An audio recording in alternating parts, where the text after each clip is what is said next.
Me despertó el ruido en el sótano. Eran las 3 de la mañana cuando el crujido de la escalera de madera me despertó.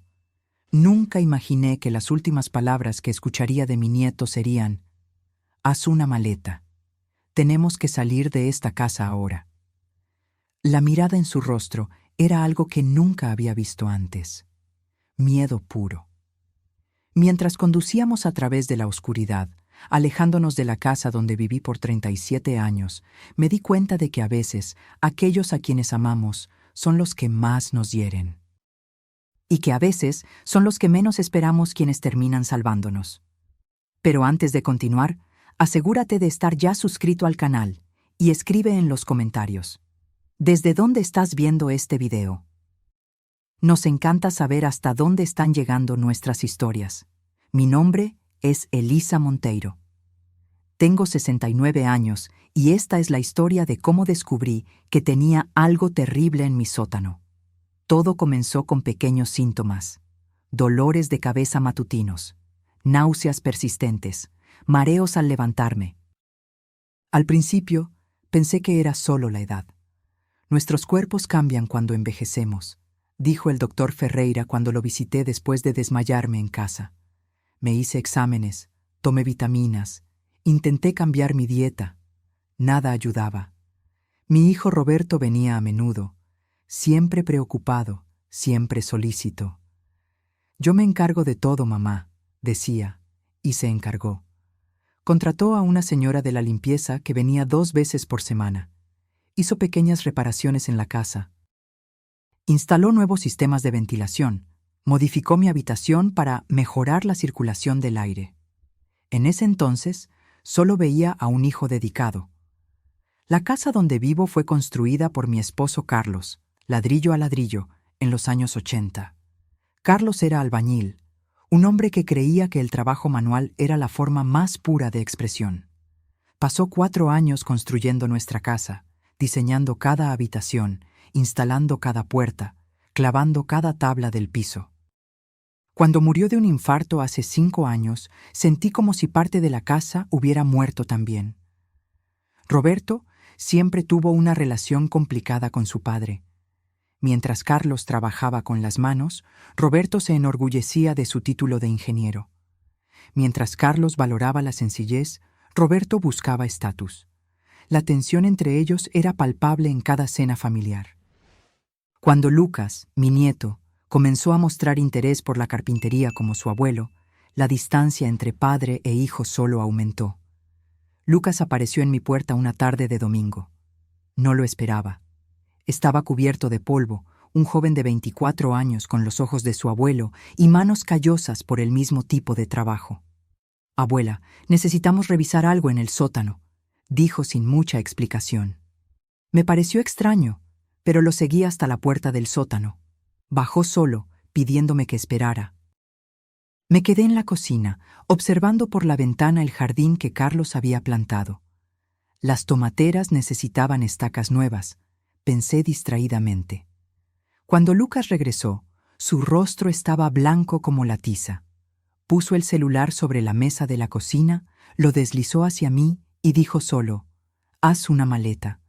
Tenemos que salir de esta casa ahora». «¿Qué? ¿Por qué?»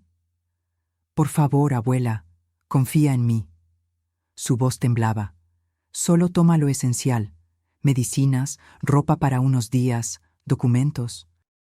«Te espero en el auto». Algo en la urgencia de su voz me hizo obedecer sin preguntar. En 50 años de vida adulta, nunca había empacado una maleta tan rápidamente.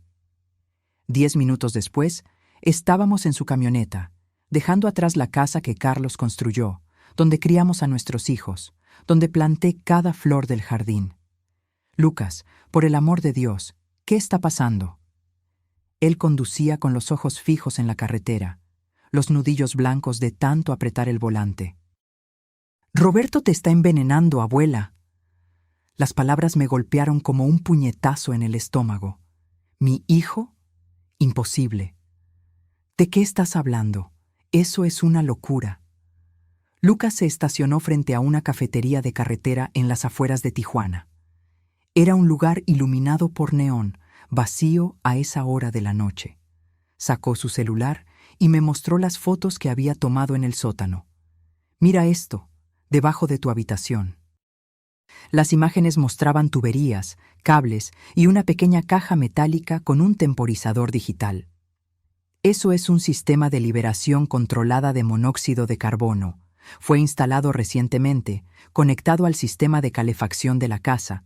Cuando el calentador se enciende por la noche, esto libera pequeñas cantidades de gas a tu habitación. Mi mente se negaba a procesar lo que decía. ¿Roberto? ¿Mi hijo? ¿Intentando matarme? No puede ser. Debe haber otra explicación. Las modificaciones en tu habitación, las salidas de aire selladas, el detector de monóxido de carbono desactivado, tus síntomas, todo encaja. Mi celular sonó. Era Roberto. Lucas negó con la cabeza. Dejé que sonara hasta que se detuvo. Volvió a sonar casi de inmediato. Debe haberse dado cuenta de que nos fuimos. Miré el celular como si fuera una serpiente a punto de atacar. ¿Por qué? ¿Por qué haría esto? Lucas respiró hondo. Dinero, la casa, el seguro de vida. Roberto está ahogado en deudas. Perdió su empleo hace 6 meses y no le dijo a nadie. Sus palabras parecían venir de muy lejos, como si estuviera hablando bajo el agua. Mi hijo, mi Roberto, el niño que acuné en mis brazos, al que enseñé a caminar, a leer, a ser un hombre de bien, intentando matarme lenta y metódicamente. Mi mundo se desmoronó mientras estaba sentada en esa cafetería barata en Tijuana, con el café intacto enfriándose frente a mí. Esa noche la pasamos en un hotel de carretera en Ensenada. No dormí ni un minuto. Cada vez que cerraba los ojos, veía las imágenes de ese dispositivo bajo mi habitación, contando las horas hasta mi muerte. Veía el rostro de mi hijo, imaginaba sus manos instalando aquello mientras yo dormía en el piso de arriba, confiando en él completamente. Lucas durmió en la butaca de la habitación, negándose a dejarme sola. Por la mañana, cuando el sol comenzaba a filtrarse por las cortinas delgadas, ya estaba al teléfono. Sí, oficial. Tenemos pruebas, fotos, el dispositivo todavía está instalado en la casa. Sí, entiendo. Necesitamos protección. Colgó con expresión frustrada. Quieren más evidencia antes de hacer cualquier cosa. Necesitan ver el dispositivo personalmente. Volvamos entonces, dije, sorprendiéndome a mí misma con la firmeza de mi voz. Es muy peligroso, abuela. Roberto puede estar allí. Es mi casa, la casa que tu abuelo construyó. No voy a dejar que la conviertan en una trampa mortal. Lucas dudó, pero accedió. Horas después, estábamos estacionando a 2 cuadras de mi casa en Monterrey. La patrulla policial nos esperaba como habíamos acordado. «¿Señora Monteiro?», preguntó el policía. «Soy el detective Ruiz. Su nieto me explicó la situación, pero necesito verlo personalmente antes de tomar cualquier medida». Caminamos en silencio hasta mi casa. El auto de Roberto no estaba en la entrada, pero eso no significaba que no estuviera cerca. «¿Tiene llave?», preguntó el detective. «Sí, y mi hija Marcia también». «Seamos rápidos entonces». Lucas abrió la puerta con su llave. La casa estaba en silencio, exactamente como la dejamos la noche anterior. Mi taza de té todavía a medio llenar en la mesa de la cocina. El libro que estaba leyendo aún abierto en el sofá. El detective siguió a Lucas hasta el sótano, mientras yo esperaba en la cocina, sintiéndome extraña en mi propia casa. Como si ahora fuera un lugar ajeno, hostil. Miré por la ventana y mi corazón casi se detiene. El auto de Roberto estaba doblando la esquina. «¡Están volviendo!», grité. Lucas y el detective subieron corriendo del sótano. «Lo encontramos. Es exactamente como dijo», confirmó el detective sacando su celular del bolsillo. «Voy a llamar a refuerzos». El auto de Roberto se detuvo frente a la casa. No estaba solo. Mi hija Marcia estaba en el asiento del pasajero. «Maldita sea», murmuró Lucas. «Los dos están juntos en esto». Roberto y Marcia entraron sin tocar. Cuando vieron al detective, se detuvieron abruptamente. «Mamá, ¿Qué está pasando?, preguntó Roberto, su semblante de preocupación demasiado perfecto para ser genuino. Sabemos lo que hiciste, dijo Lucas, posicionándose protectoramente frente a mí. Señor Roberto Monteiro, intervino el detective, encontramos un dispositivo instalado bajo la habitación de su madre, diseñado para liberar monóxido de carbono. ¿Sabe usted algo al respecto? La máscara de preocupación de Roberto vaciló por un instante. Sus ojos se encontraron con los míos, y en ese momento lo supe. Era verdad. Mi propio hijo había planeado mi muerte. Esto es ridículo, intervino Marcia. Lucas siempre ha tenido problemas con nosotros. Está intentando alejarnos de mamá. El dispositivo está ahí abajo, respondió Lucas, con tus huellas dactilares por todas partes, tío Roberto. Instalé un sistema de calefacción más eficiente, dijo Roberto con calma estudiada. Lucas está malinterpretando. ¿Un sistema que libera monóxido de carbono en su habitación?, preguntó el detective. Eso es absurdo, levantó la voz Roberto. Mamá está confundida, ha tenido alucinaciones por la edad, está cada vez más olvidadiza. La calumnia me golpeó como una bofetada. No solo intentaba matarme, sino que ahora intentaba hacerme parecer senil. Todo está documentado, señor Monteiro, dijo el detective, mostrando las fotos en su celular. Usted modificó las salidas de aire de su habitación, instaló un detector de monóxido de carbono falso y colocó un dispositivo de liberación controlada de gas bajo el piso. El rostro de Roberto se endureció. Toda la pretensión de preocupación desapareció. Tú no lo entiendes, dijo, la voz baja e intensa. Perdimos todo. El banco va a quitarnos la casa, la escuela privada de los niños, el tratamiento del marido de Marcia. Necesitábamos el dinero. Escuché esas palabras como si vinieran de un extraño, no del niño que había criado. Entonces decidiste matarme. Hablé finalmente. Tu padre construyó esta casa para protegernos, y tú la convertiste en mi tumba. Sería rápido, intervino Marcia, su voz fría y calculadora. Dormirías y no despertarías. Nadie preguntaría. Los ancianos mueren todos los días. Sonaron sirenas afuera. Los refuerzos habían llegado. Roberto y Marcia intercambiaron miradas. En un movimiento repentino, Roberto avanzó hacia mí. Lucas se interpuso protectoramente, pero Roberto lo empujó con fuerza, haciéndolo caer. El detective intentó intervenir, pero Marcia bloqueó su camino. «Mamá, tienes que venir con nosotros, ahora», ordenó Roberto, agarrando mi brazo con fuerza. Miré el rostro de mi hijo, buscando alguna señal del niño que conocía. No encontré nada más que desesperación y avaricia. «No», dije firmemente, zafando mi brazo. Se acabó, Roberto. La puerta principal se abrió y 2 policías uniformados entraron. Roberto retrocedió sabiendo que estaba acorralado. Roberto Monteiro y Marcia Monteiro Silva quedan arrestados por intento de homicidio. Observé en silencio mientras esposaban a mis hijos. Las personas que había traído al mundo, que había amado incondicionalmente, ahora eran llevadas como criminales. Porque eso era lo que eran. Cuando la puerta se cerró tras ellos, caí de rodillas en el suelo de la sala. Lucas me abrazó, sus anchos hombros temblando con mis sollozos. ¿Cómo no me di cuenta?, pregunté entre lágrimas. ¿Cómo no vi lo que estaba pasando? No es tu culpa, abuela, susurró. Ellos traicionaron tu confianza de la peor manera posible. Miré alrededor, a la casa que Carlos había construido con tanto amor en Monterrey. Cada pared, cada clavo, cada tabla había sido puesta por él con cariño, para crear un hogar seguro para su familia. Ahora, ese hogar se había convertido en una trampa mortal, transformado por las manos del propio hijo. «Ya no puedo quedarme aquí», hablé en voz baja. «Nunca más me sentiré segura en esta casa». Lucas asintió, comprendiendo. «Vámonos. Puedes quedarte conmigo hasta que decidamos qué hacer». Salimos juntos, cerrando la puerta de una casa que nunca más sería un hogar. La comisaría olía a café viejo y desinfectante.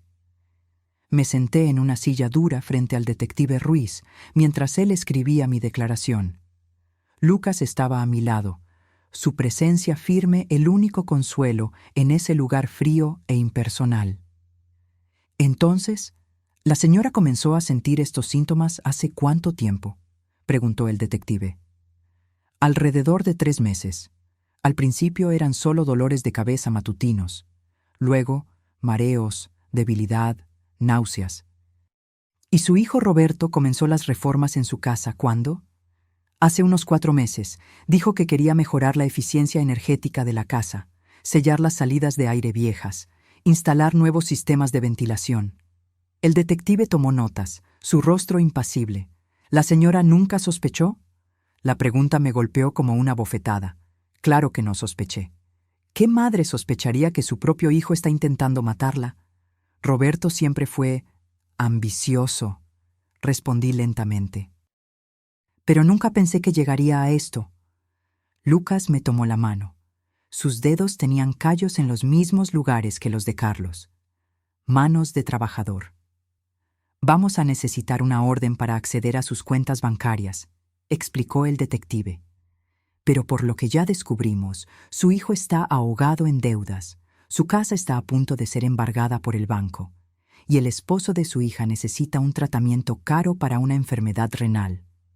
El dinero de mi seguro y de la casa, murmuré. Exactamente. Alrededor de 800,000 en total. Dividido entre sus 2 hijos, sería suficiente para resolver sus problemas financieros. La frialdad del cálculo me dio náuseas. Mi vida reducida a un valor monetario, pesada y encontrada insuficiente comparada con las deudas de mis hijos. Más tarde, en el pequeño apartamento de Lucas en Guadalajara, me senté en la cama improvisada en la sala e intenté procesar todo lo que había sucedido. Las paredes eran delgadas y podía escuchar el ruido del tráfico afuera. Lucas entró con 2 tazas de té. Su apartamento era sencillo, pero acogedor. Herramientas organizadas meticulosamente en un rincón. Proyectos de carpintería esparcidos por el mostrador. Tantas cosas parecidas a Carlos. ¿Cómo lo descubriste?, pregunté finalmente. Se sentó frente a mí, sosteniendo su taza con ambas manos. He estado sospechando por un tiempo. Cuando empezaste a enfermar, investigué tus síntomas. Todos apuntaban a envenenamiento por monóxido de carbono. Tomó un sorbo de té antes de continuar. Luego, noté las modificaciones en la casa. Las salidas de aire selladas, todas concentradas en tu habitación. El detector de CO que parecía funcionar, pero cuando lo revisé, estaba desactivado por dentro. ¿Por qué no me lo dijiste antes? Necesitaba pruebas. No quería creer que el tío Roberto y la tía Marcia fueran capaces de eso. Un dolor profundo me atravesó el pecho. No solo por lo que mis hijos intentaron hacer, sino por el hecho de que Lucas había cargado con esa carga solo, protegiéndome hasta estar seguro.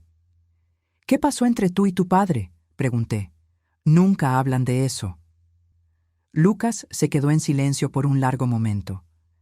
Cuando decidí seguir los pasos del abuelo en la carpintería en lugar de ir a la universidad, me cortó. Dijo que estaba tirando mi vida, que estaba desperdiciando mi potencial. Él siempre quiso que fueras como él, comenté. Ingeniero, respetado, exitoso. Pero yo quería ser como el abuelo, construir cosas reales, con mis propias manos, cosas que duran. El silencio cayó sobre nosotros de nuevo. Afuera comenzó a llover, gotas pesadas golpeando contra la ventana. Roberto siempre tuvo una relación complicada con tu padre, hablé en voz baja. Carlos era un hombre sencillo, orgulloso del trabajo que hacía. Roberto quería más: estatus, reconocimiento, dinero. Recuerdo las discusiones, dijo Lucas.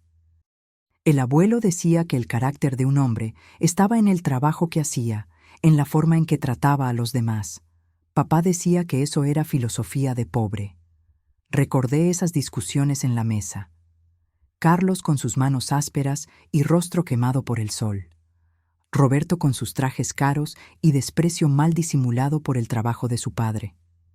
Tu abuelo construyó nuestra casa en 4 años, le conté. Después del trabajo, los fines de semana, días festivos. Roberto nunca quiso ayudar. Decía que el trabajo manual era para quien no tenía inteligencia para algo mejor. Y ahora usó esa inteligencia para transformar el trabajo del abuelo en una trampa mortal, dijo Lucas con amargura. La ironía no pasó desapercibida. Roberto, con su educación y conocimiento técnico, había usado esas habilidades no para construir, sino para destruir, para matar a su propia madre. ¿Cómo llegamos a esto?, pregunté, más para mí misma que para Lucas. Avaricia, respondió él simplemente. Desesperación. Papá siempre vivió por encima de sus posibilidades, siempre queriendo mostrar su éxito. Cuando todo se vino abajo, eligió el camino más fácil. Al día siguiente, recibí autorización para volver a la casa y recoger más de mis cosas. Lucas insistió en acompañarme. La casa se sentía diferente ahora, contaminada. Cada habitación, cada objeto familiar traía recuerdos que ahora estaban manchados por la traición. En mi habitación, miré el techo donde el detector de monóxido de carbono falso aún estaba instalado. Pensé en las noches que pasé allí, durmiendo pacíficamente mientras el gas se filtraba lentamente, envenenándome. Abrí el armario y comencé a seleccionar ropa.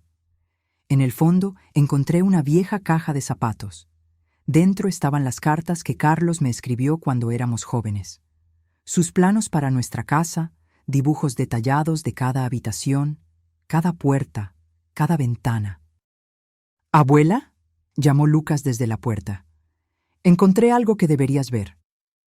Me llevó a la oficina, donde Roberto a menudo trabajaba cuando venía a visitarme.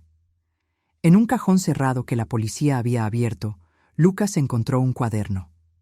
Es la letra de papá, dijo, entregándome el cuaderno. Las páginas contenían cálculos detallados. Tasas de flujo de gas, concentraciones de monóxido de carbono, estimaciones de tiempo de exposición. Y, lo más perturbador, un cronograma. Mes 1, 2. Síntomas iniciales, dolores de cabeza, fatiga. Mes 2, 3. Intensificación, náuseas, confusión mental. Mes 3, 4. Deterioro significativo, desmayos, pérdida de peso. Mes 4. Resultado final. Mi hijo había calculado metódicamente cuánto tiempo tardaría en matarme. Había planeado mi muerte como un proyecto de ingeniería, con etapas y plazos. Las lágrimas llegaron sin aviso. No por lo que casi me pasa, sino por la pérdida de los hijos que pensé conocer. Por la destrucción completa de la familia que Carlos y yo habíamos construido. Lucas tomó el cuaderno de mis manos temblorosas y me abrazó. «Salgamos de aquí», dijo suavemente. «Esta ya no es tu casa». Miré una última vez esas paredes. El trabajo de Carlos, ahora profanado por las manos de nuestro propio hijo. «No», asentí. «Ya no lo es». Al salir, me detuve en el porche y toqué el dintel de la puerta, tallado a mano por Carlos. Un último adiós a un hogar que nunca volvería a ser mío. En los meses siguientes, mi vida se transformó en una pesadilla legal en Ciudad de México. Declaraciones, audiencias, reuniones con abogados. El caso atrajo la atención de los medios locales. No todos los días hijos de clase media intentan matar a su propia madre por dinero. Roberto y Marcia fueron acusados formalmente de intento de homicidio, conspiración y varios otros crímenes. La evidencia era abrumadora. El dispositivo en el sótano, los meticulosos registros de Roberto, testimonios de vecinos que lo vieron haciendo reformas frecuentes. Lo que más me impactó fueron los correos electrónicos entre Roberto y Marcia, recuperados por la investigación. Mamá está cada vez más débil. El plan está funcionando. Un mes más y todo estará resuelto. ¿Estamos seguros de que nadie sospechará? ¿Y si piden autopsia? Ancianos con problemas cardíacos mueren todo el tiempo. Estoy monitoreando los síntomas. Parecerá natural. Mis propios hijos, discutiendo fríamente mi muerte como si fuera un problema de logística a resolver. La primera vez que los vi en la audiencia preliminar, casi no los reconocí. Roberto, siempre tan cuidadoso con su apariencia, parecía desaliñado en el mono naranja de la prisión. Marcia, mi niña siempre tan vivaz, estaba pálida y abatida. No me miraron ni una sola vez durante todo el procedimiento. El fiscal me llamó al día siguiente de la audiencia. «Señora Monteiro, tenemos evidencia suficiente para un juicio», explicó. «Pero si confiesan, podemos evitar este proceso largo y doloroso para la señora». ¿Confesarían? Sus abogados están sugiriendo la posibilidad de un acuerdo. Penas reducidas a cambio de una confesión completa. Parte de mí quería que enfrentaran toda la fuerza de la ley, que pagaran por lo que intentaron hacer. Otra parte, la madre que aún existía en mí, a pesar de todo, no soportaba la idea de verlos pudriéndose en prisión por el resto de la vida. ¿Qué tipo de pena reducida?, pregunté finalmente. Roberto obtendría 15 años, con posibilidad de libertad condicional después de 10. Marcia, por tener un papel secundario, 10 años, con posibilidad después de 6. Incluso reducidas, eran penas largas. Roberto tendría casi 60 años cuando saliera. Sus hijos, mis nietos que apenas me conocían, serían adultos. Necesito pensar, respondí. Esa noche, sentada en el pequeño apartamento de Lucas en Guadalajara, miré por la ventana hacia la ciudad iluminada e intenté entender cómo habíamos llegado a ese punto. «¿Qué crees que debo hacer?», le pregunté a Lucas, que trabajaba silenciosamente en un proyecto de carpintería en el pequeño mostrador del rincón. Se detuvo, colocó la herramienta sobre la mesa y se volvió hacia mí. «No puedo decirte qué hacer, abuela. Es tu decisión. Pero quiero saber qué piensas». Suspiró profundamente. «Parte de mí quiere que paguen por cada minuto de sufrimiento que causaron, por haberte traicionado de la peor manera posible». Hizo una pausa, eligiendo cuidadosamente las palabras. «Pero otra parte entiende que, al final, todavía son tu familia, y que tal vez, algún día, querrás algún tipo de... No sé si reconciliación es la palabra correcta». Reconciliación. La palabra parecía absurda en el contexto. ¿Cómo reconciliarme con personas que habían calculado fríamente mi muerte? «Creo que quiero verlos», hablé de repente, antes de decidir sobre el acuerdo. Lucas me miró preocupado. «¿Estás segura? Va a ser difícil». «Necesito mirarlos a los ojos. Necesito entender». 2 días después, estaba sentada en una sala fría en la prisión de Tlalpan, esperando. Roberto entró primero, esposado, escoltado por un guardia.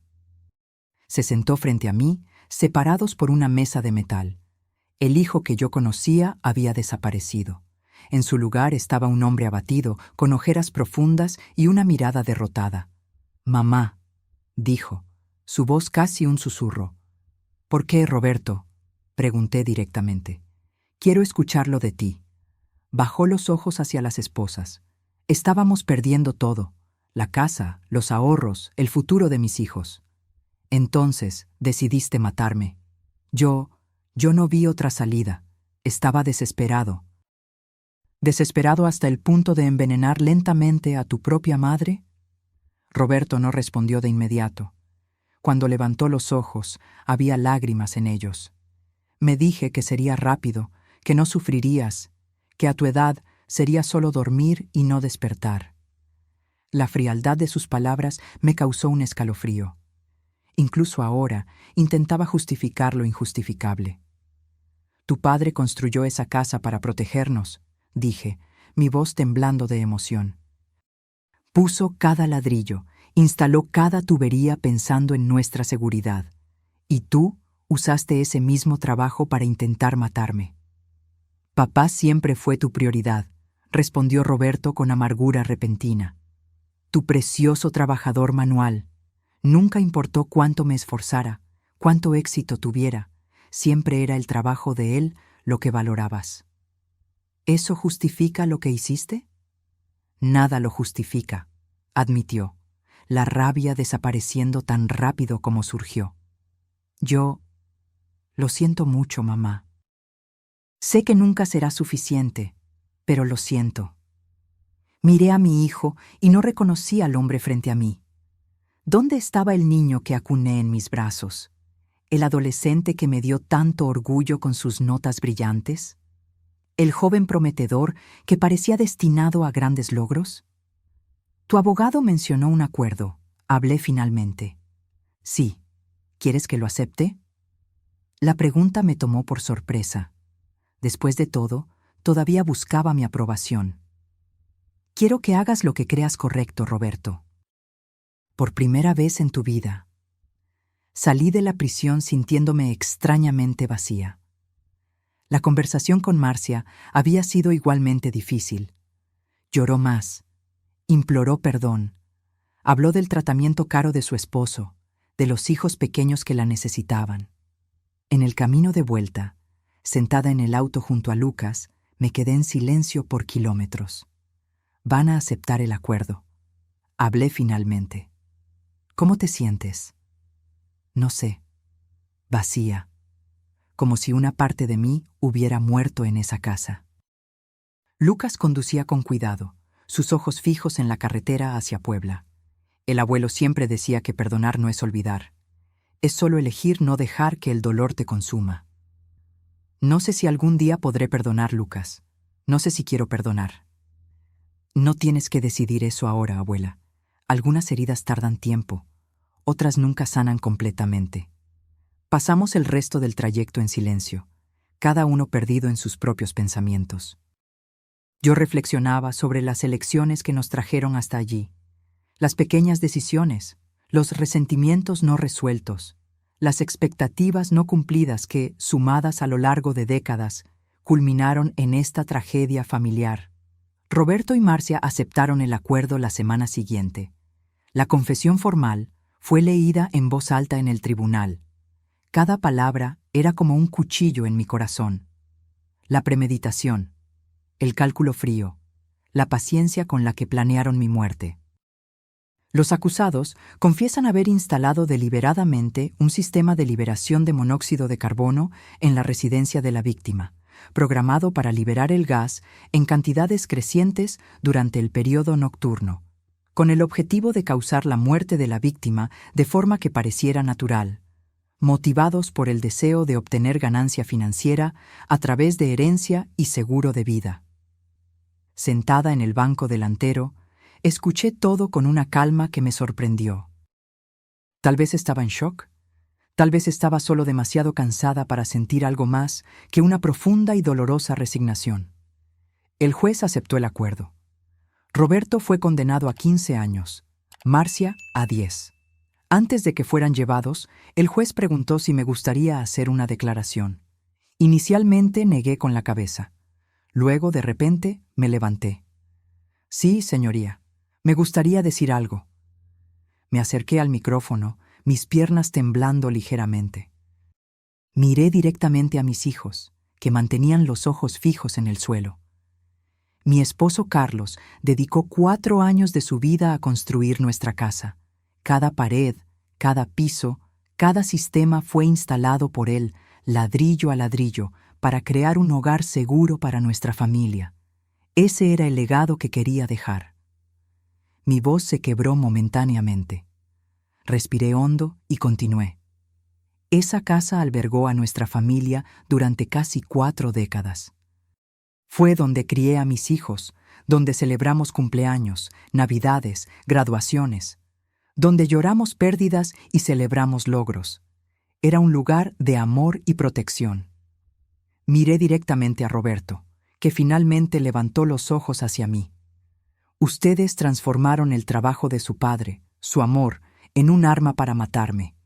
No solo me traicionaron a mí, sino también a su memoria, el legado que él dejó.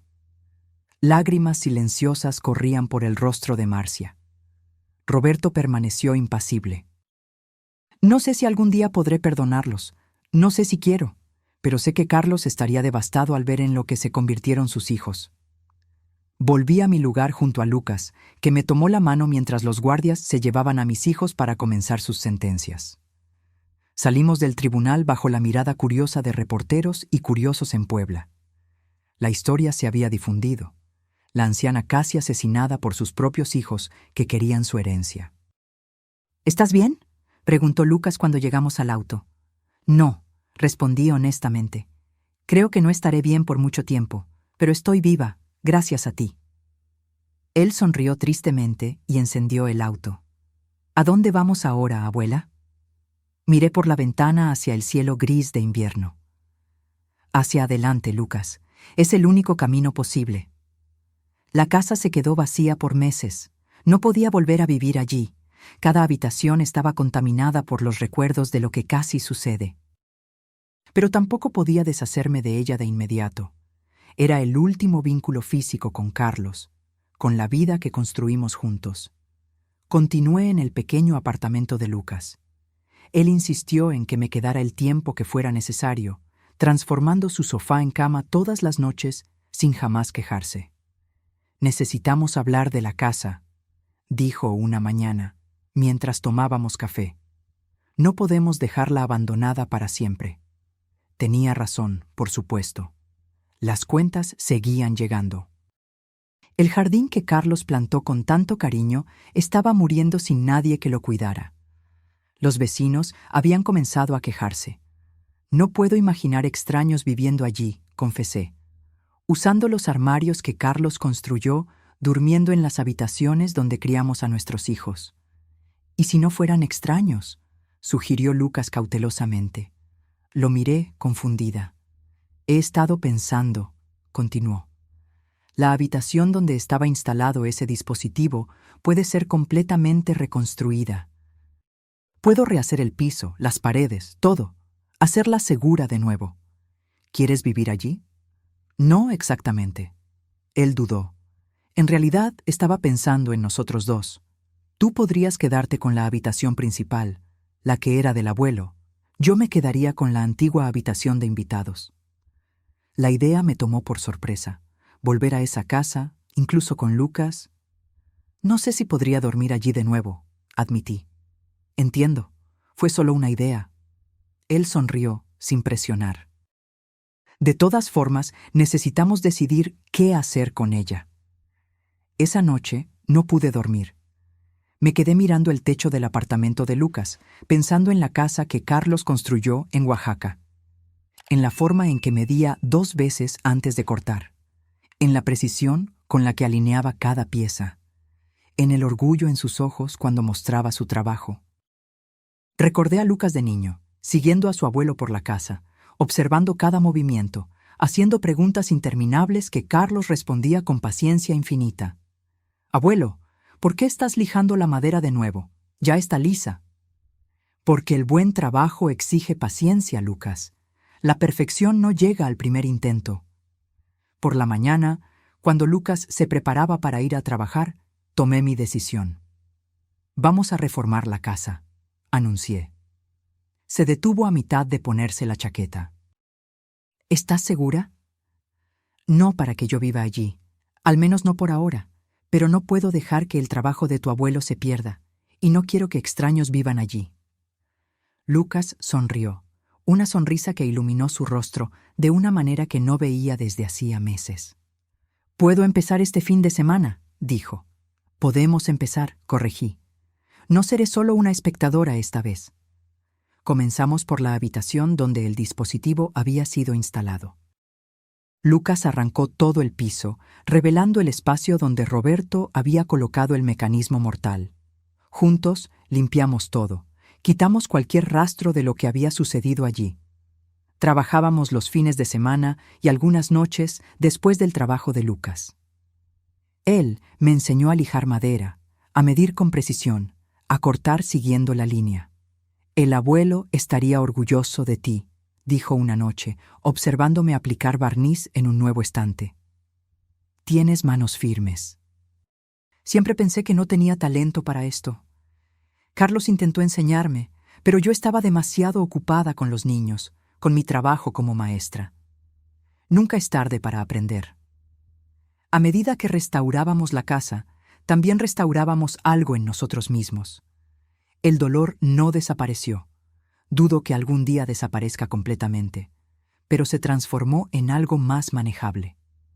El trabajo manual tenía un efecto terapéutico que ninguna sesión con psicólogos había logrado proporcionar. Un día, encontramos una caja escondida detrás de una pared falsa en la oficina. Dentro había cuadernos antiguos de Carlos, dibujos detallados de la casa, notas sobre cada etapa de la construcción, incluso un diario donde registraba sus pensamientos. Sentados en el suelo polvoriento, Lucas y yo pasamos horas leyendo esas páginas. La caligrafía cuidadosa de Carlos, los bocetos precisos, las reflexiones sobre lo que significaba construir un hogar para su familia. Hoy terminé la habitación de Roberto, decía una entrada. Él no demuestra interés por lo que hago, pero espero que algún día comprenda que cada clavo, cada tabla, es una expresión de mi amor por él, que esta habitación lo proteja y albergue sus sueños. Las lágrimas llegaron sin aviso. Lucas puso su brazo alrededor de mis hombros y lloramos juntos por primera vez desde que todo sucedió. Lloramos por lo que perdimos, por lo que pudo haber sido, por la traición que desgarró a nuestra familia. Pero también lloramos por alivio, por seguir vivos, por haber encontrado un camino a través de la oscuridad. Después de 3 meses de trabajo constante, la casa estaba irreconocible. La habitación donde Roberto había instalado el dispositivo mortal ahora era una oficina luminosa. Las paredes habían sido pintadas en colores vibrantes, elegidos por Lucas para alejar las sombras, como él decía. Los sistemas de ventilación fueron completamente rehechos, siguiendo los planos originales de Carlos que encontramos en sus cuadernos. Lucas instaló detectores de monóxido de carbono de última generación en todas las habitaciones, probándolos obsesivamente. Un sábado, mientras pintábamos la sala de estar, Lucas hizo una pausa y me miró con seriedad. «Abuela, hay una cosa que he querido contarte». Dejé el pincel a un lado, notando la tensión en su voz. «¿Qué pasó?» «Conocí a alguien. Una diseñadora de interiores que trabaja en un proyecto conmigo. Se llama Elena». Sonreí, genuinamente feliz por él. «Eso es maravilloso, Lucas. Quiere conocerte. De hecho, tuvo una idea para esta casa que le gustaría compartir contigo». Algunos días después, Elena vino a cenar con nosotros al apartamento de Lucas en Oaxaca. Era una mujer de sonrisa fácil y ojos inteligentes, que claramente adoraba a mi nieto. «Señora Monteiro», dijo después de la cena. Lucas me contó la historia de su casa. ¿Lo que pasó allí? Miré a Lucas, que asintió alentadoramente. «Trabajo con espacios traumatizados», continuó Elena. «Lugares donde sucedieron cosas terribles. Creo que los espacios pueden sanarse, al igual que las personas». «¿Y cómo haces eso?», pregunté intrigada. «Transformándolos por completo, dándoles un nuevo propósito, uno que honre lo que sucedió, pero no permita que la tragedia defina el espacio para siempre». Sacó un portafolio de su bolso y lo abrió en la mesa de la cocina. «Estos son algunos de mis proyectos. Una casa donde ocurrió un asesinato, transformada en un centro comunitario. Un apartamento donde una familia entera murió en un incendio. Ahora un estudio de arte para niños en riesgo». Las fotos mostraban espacios luminosos, acogedores, llenos de vida. Nada en ellos sugería las tragedias que habían ocurrido allí. «Lucas mencionó que usted fue maestra», dijo. «Por 35 años, escuela primaria. ¿Y si transformáramos su casa en un espacio educativo en Cancún? Un lugar donde los niños pudieran aprender carpintería, arte, música, un memorial vivo para su esposo, no para lo que sus hijos intentaron hacer». La idea me golpeó con una fuerza inesperada. Carlos siempre había hablado de enseñar carpintería a los niños del barrio cuando se jubilara. Nunca tuvo la oportunidad. El infarto se lo llevó antes. «Una escuela de artes manuales», murmuré. A Carlos le habría encantado eso. Lucas me dijo que su esposo creía en el valor del trabajo bien hecho, en la dignidad del trabajo manual, continuó Elena. «Imagino un espacio que honre ese legado». Miré a Lucas, que observaba a Elena con admiración evidente. «¿Ya sabías esto?», le pregunté. «Hablamos de algunas posibilidades», admitió. Pero la decisión es tuya, abuela. Es tu casa. Es la casa que Carlos construyó, corregí suavemente. Y creo que él aprobaría esta idea. En las semanas siguientes trabajamos con renovada energía. La casa no solo sería restaurada, sería transformada. Elena trajo sus conocimientos de diseño, creando espacios funcionales para talleres, aulas, áreas de convivencia. Lucas lideró la parte constructiva, siguiendo fielmente los principios que aprendió de su abuelo. Contrató a algunos amigos carpinteros para ayudar con los trabajos más pesados, pero insistió en hacer personalmente todas las piezas que requerían mayor precisión. En cuanto a mí, descubrí un talento inesperado para la organización del proyecto, para asegurar que la visión de Carlos estuviera presente en cada detalle. En un día particularmente agotador, me senté en el porche recién construido, observando la puesta de sol. Lucas y Elena trabajaban adentro, sus voces y risas ocasionales llegando hasta mí. Por primera vez en meses, sentí paz, no la ausencia de dolor. Esa todavía estaba allí, probablemente siempre lo estaría. Sino una sensación de que algo bueno podría surgir incluso de las peores traiciones. Que el legado de Carlos no sería el intento de asesinato, sino este nuevo propósito para la casa que él construyó. La Escuela de Artes Manuales, Carlos Monteiro, fue inaugurada 6 meses después en Cancún. Conseguimos financiamiento del ayuntamiento y donaciones de empresas locales. Lucas sería el profesor principal de carpintería. Elena se encargaría de las clases de diseño. Yo, a pesar de estar jubilada, volvería a enseñar, no matemáticas o español como antes, sino a coordinar proyectos integrados que unirían arte y conocimiento práctico. El día de la inauguración miré alrededor a lo que habíamos logrado. La casa estaba irreconocible y, al mismo tiempo, más fiel a la visión original de Carlos que nunca. «¿Qué te parece?», preguntó Lucas, deteniéndose a mi lado mientras observábamos a los niños del barrio explorando curiosamente las nuevas salas. «Creo que transformamos un intento de muerte en una celebración de vida», respondí. «Y esa es la mayor victoria que podríamos tener». Pasó un año. La escuela prosperaba, con lista de espera para todos los grupos. Lucas y Elena estaban prometidos, planeando una boda sencilla en el jardín que habíamos reconstruido en la parte trasera de la casa. Yo vivía ahora en un pequeño apartamento cerca de la escuela, a pocos minutos a pie. No pude volver a dormir en la casa. Algunos recuerdos son demasiado difíciles de superar, pero pasaba mis días allí, enseñando, coordinando, observando con satisfacción cómo los niños aprendían a crear con sus propias manos.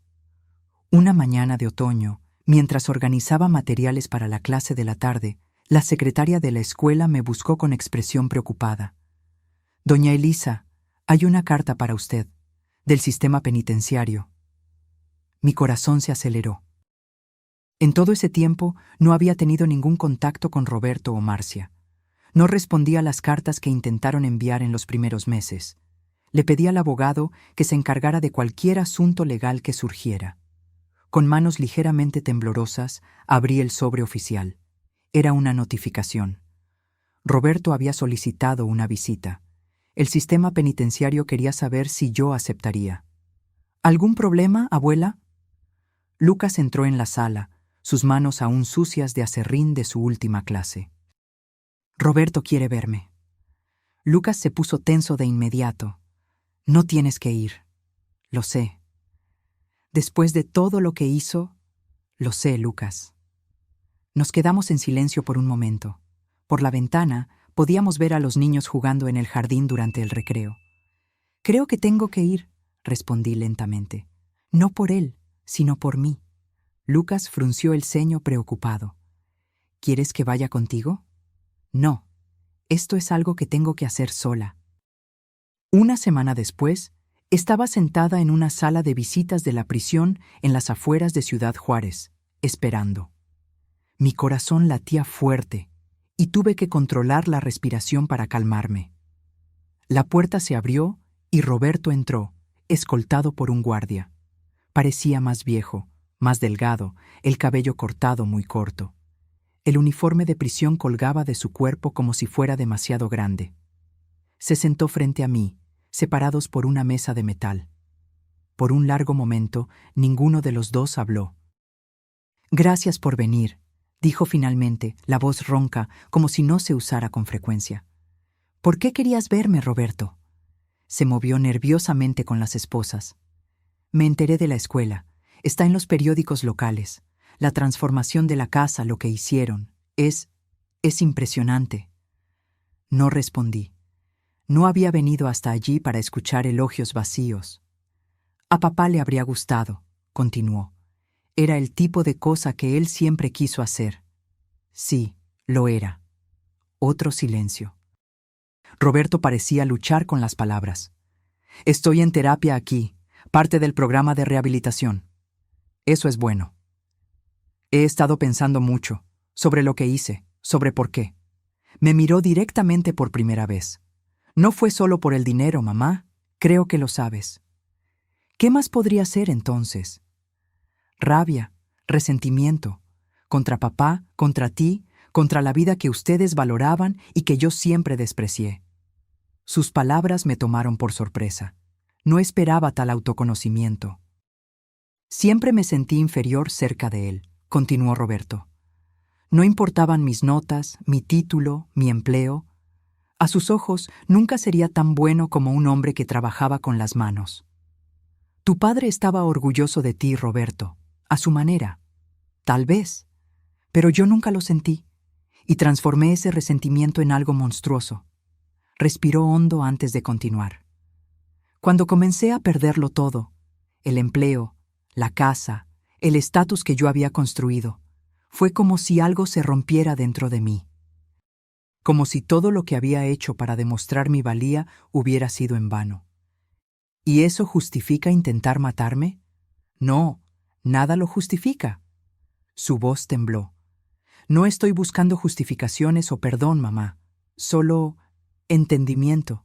Para mí mismo, tal vez más que para ti. Estudié su rostro, buscando al hijo que había criado. En algún lugar, detrás de esos ojos cansados, había rastros del niño que una vez amé incondicionalmente. ¿Los hijos de Kelly están bien?, pregunté, sorprendiéndonos a ambos con la pregunta. Sí, están con su madre. Ella tiene permiso para verlos una vez al mes. ¿Y Paul, el esposo de Marcia? Falleció el año pasado, complicaciones renales. Otro silencio, más pesado esta vez. ¿Por qué la escuela, mamá? ¿Por qué transformar la casa así? Pensé la respuesta por un momento. Porque no podíamos dejar que lo que tú y Marcia hicieron fuera la última palabra sobre esa casa. Fue construida con amor, para proteger y nutrir. Eso era lo que necesitábamos restaurar. Lucas está involucrado por lo que leí. Sí, es el profesor principal de carpintería. Una sonrisa triste cruzó el rostro de Roberto. Como papá, se convirtió en lo que yo nunca pude ser.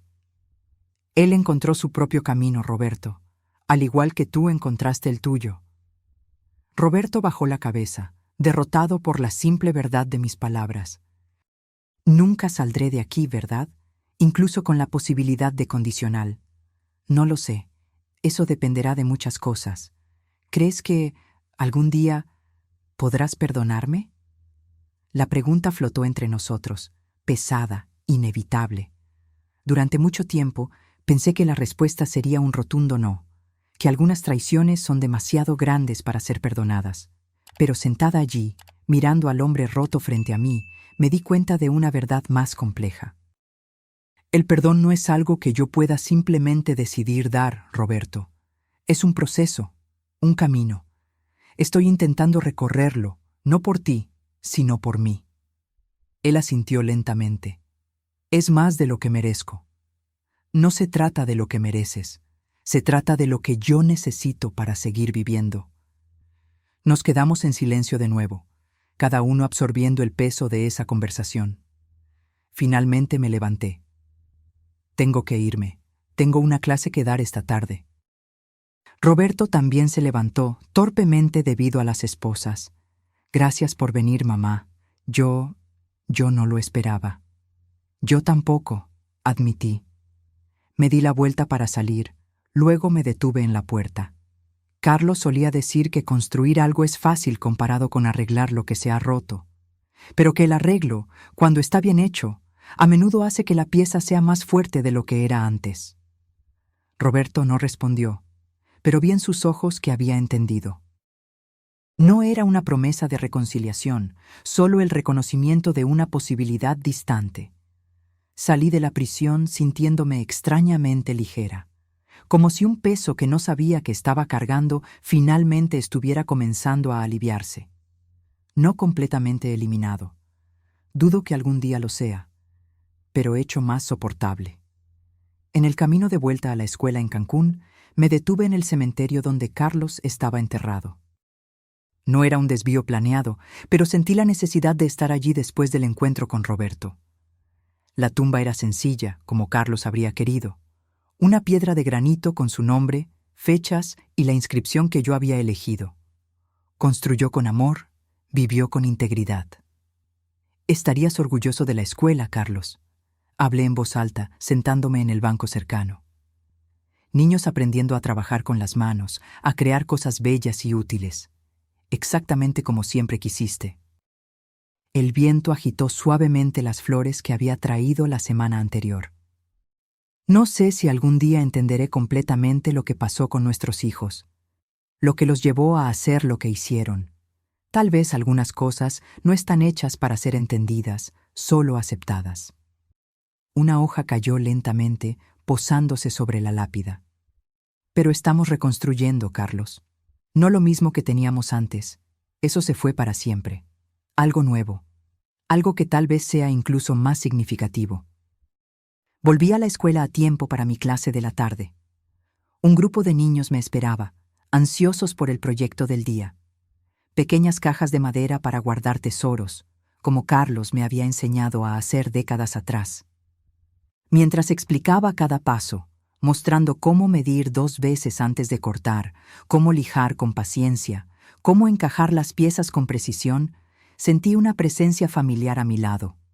No de forma sobrenatural, sino en los recuerdos vivos que llenaban ese espacio.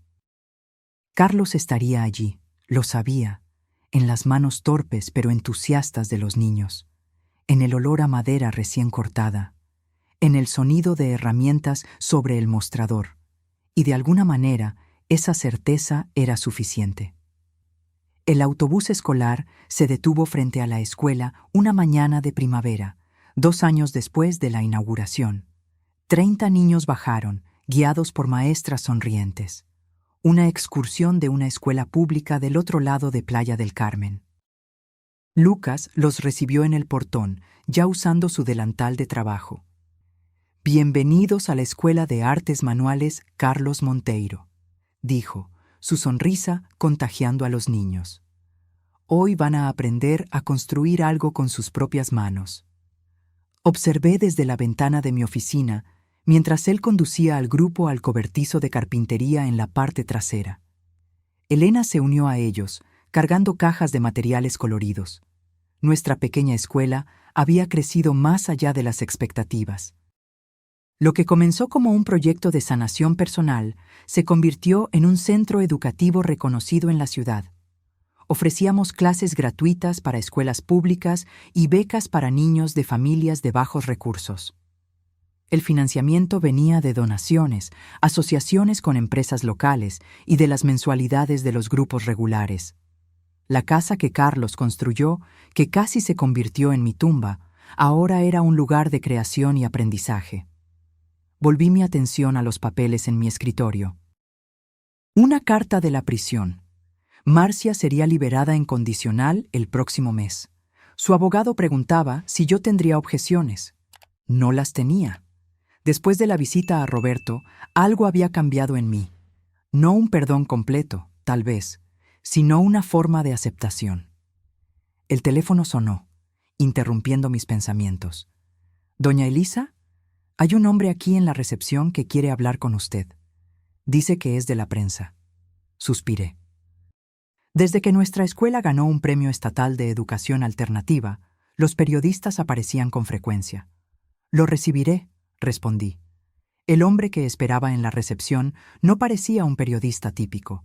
Más viejo, cabello canoso, ropa sencilla. «¿Señora Monteiro?», preguntó, extendiendo la mano. «Soy Antonio Vargas. Trabajé con su esposo en la construcción hace muchos años». Sorprendida, le estreché la mano. ¿Conoció a Carlos? Por casi 2 décadas. Éramos amigos, además de colegas. Lo invité a mi oficina, intrigada. Carlos hablaba poco de sus colegas de trabajo. «¿En qué puedo ayudarlo, señor Vargas?». Sacó un sobre de cuero gastado de su bolso. «Encontré algo que creo que deberían tener». Estaba organizando cosas viejas en mi sótano y encontré estos dibujos que Carlos hizo. Abrió el sobre y sacó hojas amarillentas de papel. Planos, bocetos, notas detalladas. Esto es el proyecto original para una escuela de carpintería que él quería construir cuando se jubilara, completó Vargas. Carlos hablaba mucho de eso. Era su sueño. Mis manos temblaron al tocar los papeles. La caligrafía familiar, los dibujos precisos, fechados en 1998, casi 20 años antes de su muerte. «Nunca me mostró estos planos», murmuré. Carlos era reservado sobre sus sueños. Decía que no quería crear expectativas hasta estar seguro de que podría realizarlos. Estudié los dibujos. El proyecto era sorprendentemente similar al que habíamos implementado, aunque lo habíamos hecho todo sin conocer estos planos. «¿Cómo supo de nuestra escuela?», pregunté. Vi el reportaje en el periódico. Reconocí la casa de inmediato. Carlos mostró fotos de ella tantas veces, orgulloso de cada detalle. «¿Y usted guardó estos dibujos todo este tiempo?». Carlos me dio copias para opinión profesional. Luego, bueno, la vida pasa. Nos distanciamos, como sucede a veces. Cuando supe de su muerte, ya había pasado casi 1 año. Hizo una pausa, mirando por la ventana a los niños que ahora jugaban en el jardín. Cuando vi lo que hicieron con la casa, transformándola exactamente en el tipo de escuela que él soñaba construir, parece que, de alguna manera, su sueño encontró un camino para realizarse. Llamé a Lucas, que vino rápidamente del cobertizo, aún con aserrín en el cabello. «Lucas, él es Antonio Vargas, un amigo de tu abuelo. Trajo algo que necesitas ver». Cuando Lucas vio los dibujos, sus ojos se llenaron de lágrimas. Pasó los dedos por las líneas dibujadas por Carlos, como si pudiera conectarse con su abuelo a través de ese toque. «Esto es increíble», susurró. «Es casi exactamente lo que construimos». «Sin que nunca hubiéramos visto estos planos», completó Lucas, admirado. «Es como si de alguna manera, como si él los estuviera guiando», sugirió Vargas con una sonrisa amable. No era una explicación sobrenatural lo que buscaba, pero la coincidencia era demasiado poderosa para ser ignorada. De alguna manera, sin conocer los planos de Carlos, habíamos construido su sueño. ¿Hablaba mucho de este proyecto?, le pregunté a Vargas. Constantemente. Era su gran ambición para la jubilación. Un lugar donde los niños pudieran aprender habilidades prácticas que no se enseñan en las escuelas comunes. Donde pudieran descubrir el valor de crear algo con sus propias manos. Lucas pasó los dibujos a Elena, que se había unido a nosotros, atraída por el murmullo. «Esto es extraordinario», comentó estudiando los dibujos. «Las salas están dispuestas casi exactamente como diseñamos, sin haber visto esto nunca». Vargas se quedó a almorzar. Compartió historias sobre Carlos que yo nunca había oído. Aventuras en obras, proyectos desafiantes, momentos de camaradería. «Carlos hablaba mucho de usted y de los niños», mencionó mientras tomábamos café después de la comida. Estaba tan orgulloso cuando Roberto entró a la Facultad de Ingeniería. Intercambié una mirada con Lucas. El nombre de Roberto rara vez se mencionaba en la escuela. Tenía grandes esperanzas para Roberto, continué, cautelosa. Quería que siguiera sus propios sueños, incluso si eran diferentes a los de él. Sí, lo mencionó varias veces. Decía que, en el fondo, la ingeniería y la carpintería no eran tan diferentes. Ambas eran formas de construir, de crear. Esas palabras se quedaron conmigo después de que Vargas se despidió, prometiendo volver para una visita más larga, tal vez incluso ofrecer un taller especial para los alumnos. Esa noche, sentada en el balcón de mi apartamento en Playa del Carmen, reflexioné sobre el pasado y el presente que estábamos construyendo. Los dibujos de Carlos, ahora enmarcados y colgados en mi oficina de la escuela, parecían un vínculo tangible entre lo que se perdió y lo que se había recuperado. Una semana después de la visita de Vargas, recibí una llamada telefónica inesperada. «Señora Monteiro, le llamamos del hospital penitenciario. Su hijo Roberto sufrió un ataque cardíaco. Está estable ahora, pero pidió hablar con usted». Mi corazón se disparó. A pesar de todo lo que había sucedido, la idea de Roberto enfermo, solo en una cama de hospital de prisión, despertó en mí un instinto maternal que pensé que había muerto. «Dígale que iré mañana», respondí después de un breve silencio. Lucas insistió en acompañarme hasta el hospital en las afueras de Ciudad Juárez, aunque accedió a esperar afuera. La seguridad era rigurosa. Pases por detectores de metal, cacheo, escolta hasta el ala médica. Roberto estaba pálido, conectado a monitores cardíacos. Parecía envejecido más allá de sus años, el cabello ahora más canoso que oscuro. Abrió los ojos cuando entré, una expresión de sorpresa y alivio cruzando su rostro. «Mamá, ¿viniste?» «Claro que vine», respondí, sentándome en la silla junto a la cama. «¿Cómo te sientes?» «Como alguien que casi muere». Irónicamente apropiado, ¿no crees? Incluso enfermo, su tendencia al sarcasmo persistía. ¿Qué dijeron los médicos? Obstrucción coronaria, hereditaria probablemente, como papá. La mención a Carlos flotó entre nosotros, cargada de significados no expresados. ¿Pueden tratarlo?, pregunté. Ya lo hicieron. Angioplastia. Tengo stents ahora. Hizo una pausa. El médico dijo que tuve suerte.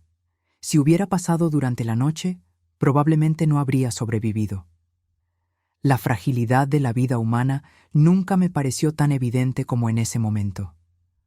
Roberto, que había planeado tan metódicamente mi muerte, casi pierde su propia vida por el mismo mal que se llevó a su padre. Vi en los periódicos lo de la escuela, comentó después de un largo silencio. Parece impresionante. Es un buen lugar, respondí simplemente. Estamos haciendo un buen trabajo allí. Lucas está involucrado, por lo que leí. Sí, es el profesor principal de carpintería. Roberto miró al techo, evitando mi mirada. Papá lo habría aprobado. Él siempre quiso hacer algo así. Lo sabemos. Un amigo suyo apareció recientemente con los dibujos originales que Carlos había hecho para una escuela de carpintería. Sorprendentemente similar a lo que creamos, sin haber visto nunca los planos.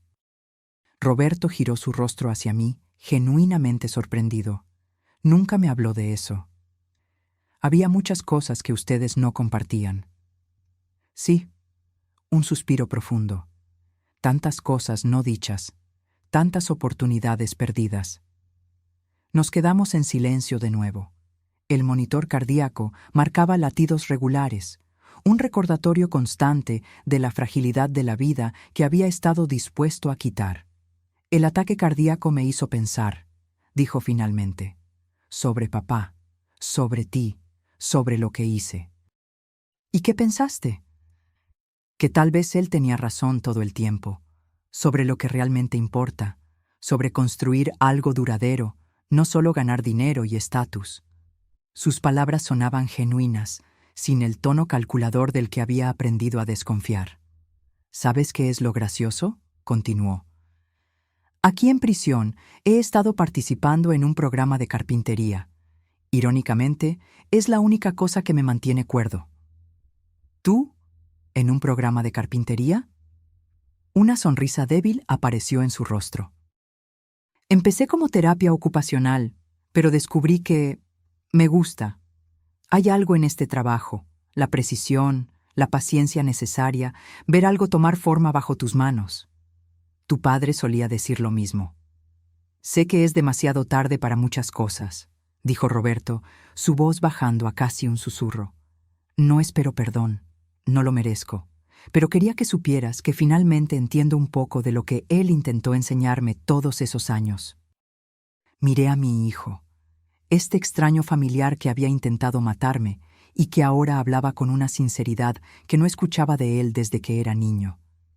Había una vulnerabilidad en sus ojos que me recordó a cuando tenía 7 años y venía a mi cama durante las tormentas, asustado por los truenos. Nunca es demasiado tarde para entender, respondí finalmente, aunque sea demasiado tarde para arreglar. ¿Crees que él me perdonaría? Papá, quiero decir. La pregunta me tomó por sorpresa.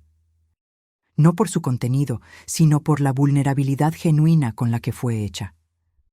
Carlos era un hombre que creía en las segundas oportunidades. Respondí cuidadosamente. Valoraba la capacidad de aprender de los errores, de reconstruir lo que se había roto. ¿Y tú, mamá? ¿Tú algún día podrás perdonarme?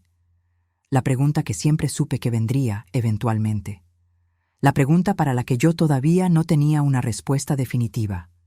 Estoy intentando, Roberto, no por ti, sino por mí misma. El odio y el rencor son pesos demasiado grandes para cargar hasta el final de la vida. Él asintió, aceptando lo máximo que yo podía ofrecer en ese momento. Marcia sale en condicional el próximo mes, comenté, cambiando ligeramente el tema. Lo sé. No estamos exactamente en contacto. Las cosas se pusieron difíciles después de que Paul murió. ¿Tiene a dónde ir? Su hija mayor la aceptará, por lo que entendí. Nos quedamos en silencio de nuevo, cada uno perdido en sus propios pensamientos. El sol de la tarde comenzaba a bajar, arrojando sombras largas a través de la ventana enrejada. Tengo que irme, hablé, levantándome. Hay una clase que necesito preparar para mañana. Gracias por venir, dijo Roberto, su voz débil. Significó mucho. En la puerta me detuve y me di la vuelta. Cuídate, Roberto. Sigue las indicaciones médicas. Lo haré.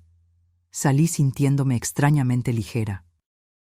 Como si algo que había estado atrapado dentro de mí durante años finalmente estuviera comenzando a soltarse. No un perdón completo, tal vez. Eso todavía parecía demasiado distante.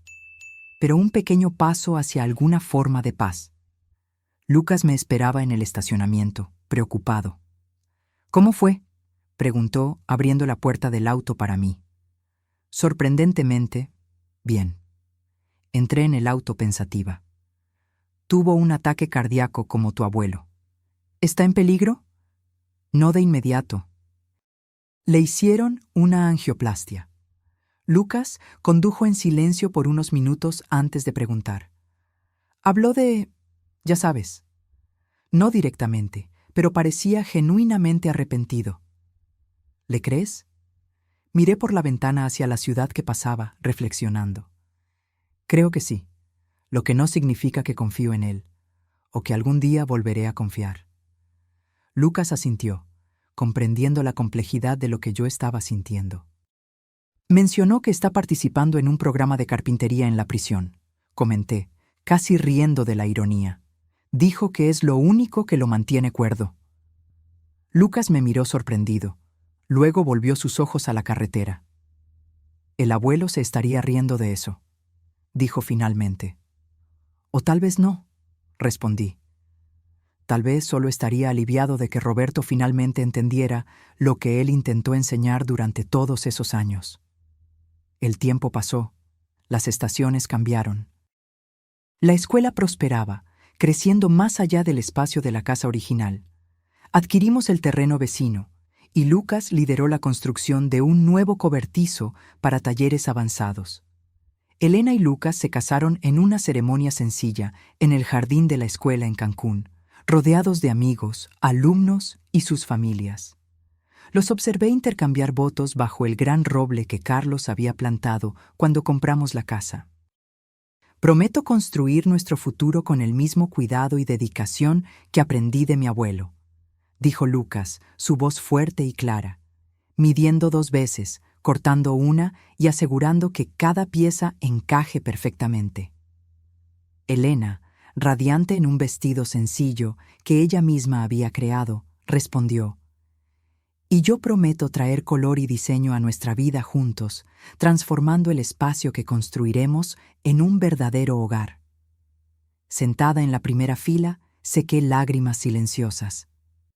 Carlos debería estar allí, pensé. Debería ver al hombre en que se convirtió su nieto, la escuela que su sueño inspiró, la vida que continuaba floreciendo a pesar de todo.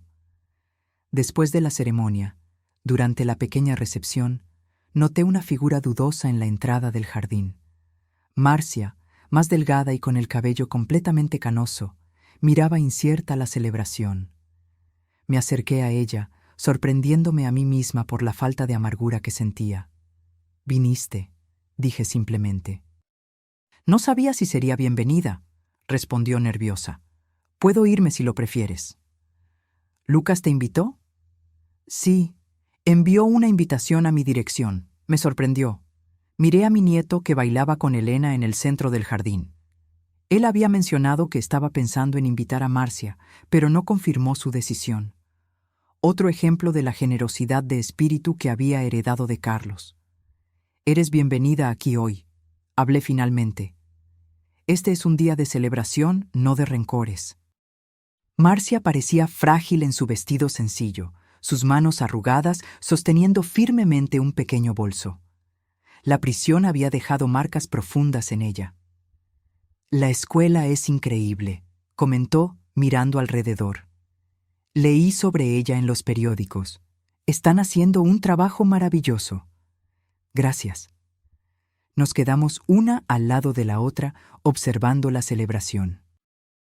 No había necesidad de palabras. ¿Qué podríamos posiblemente decirnos la una a la otra después de todo lo que había pasado?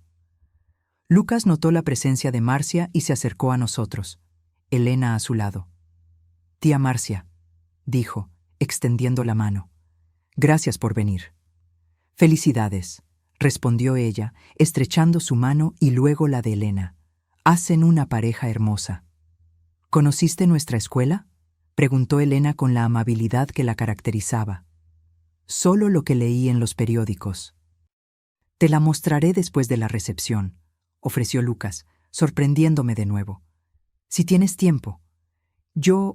«Me encantaría», respondió Marcia, visiblemente emocionada. Me alejé, dejándolos conversando. Necesitaba un momento a solas para procesar lo que estaba sucediendo. Encontré un banco tranquilo bajo un árbol y me senté, observando la celebración desde lejos. Alguien se acercó. Antonio Vargas, el antiguo amigo de Carlos, ahora un visitante frecuente de la escuela y ocasionalmente un instructor invitado. «¿Puedo unirme a usted?», preguntó. «Claro». Se sentó, una copa de champán en la mano.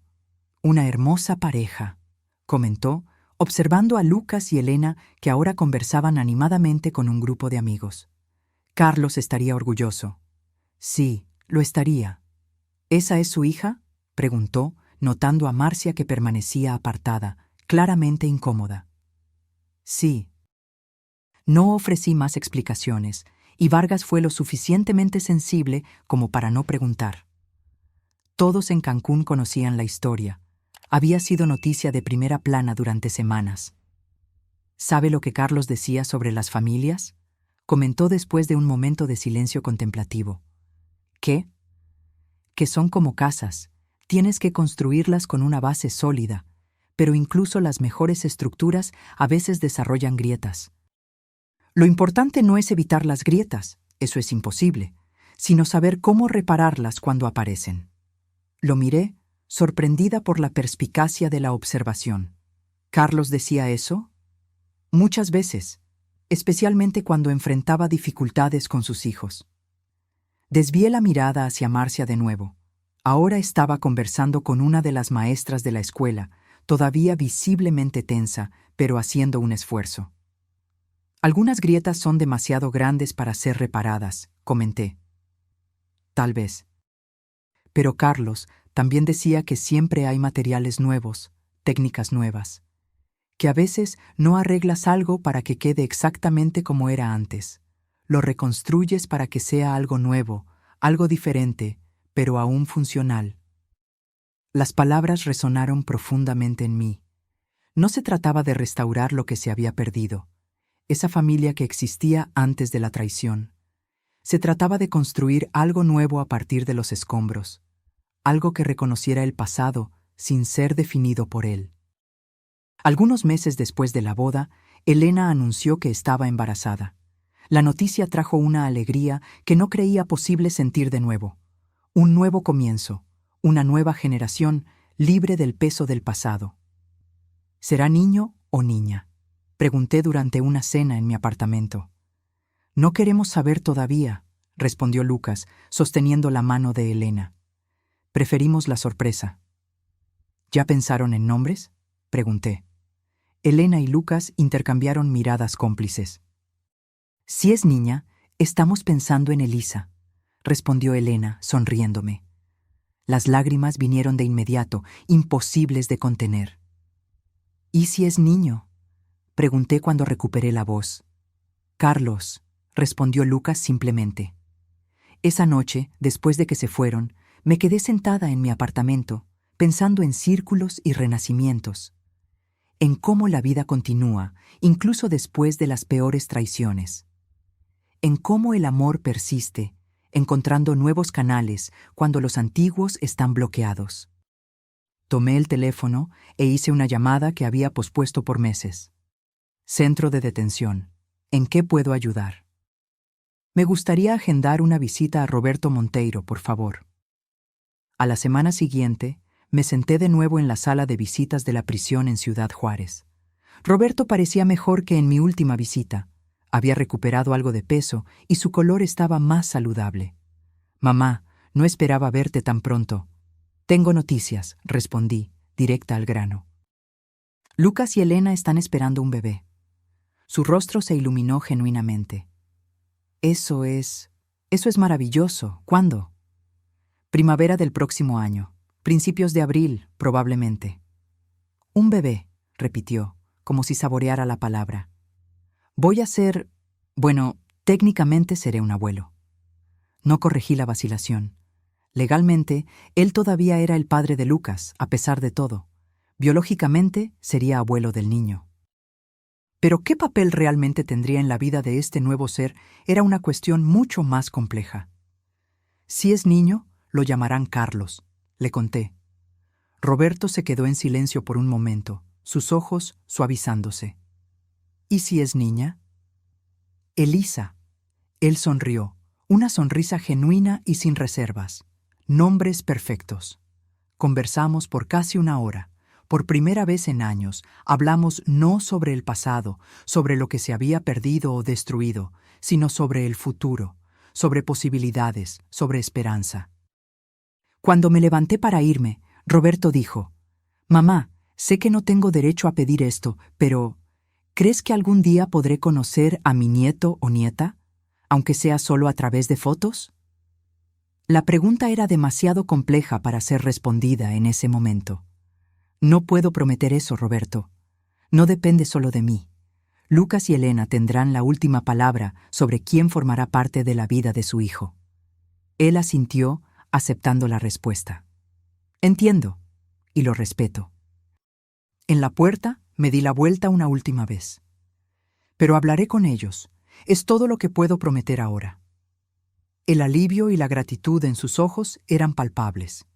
En el camino de vuelta, reflexioné sobre círculos de dolor y sanación, sobre cómo las familias pueden ser destrozadas y tal vez, solo tal vez, reconstruidas de formas diferentes, más sabias.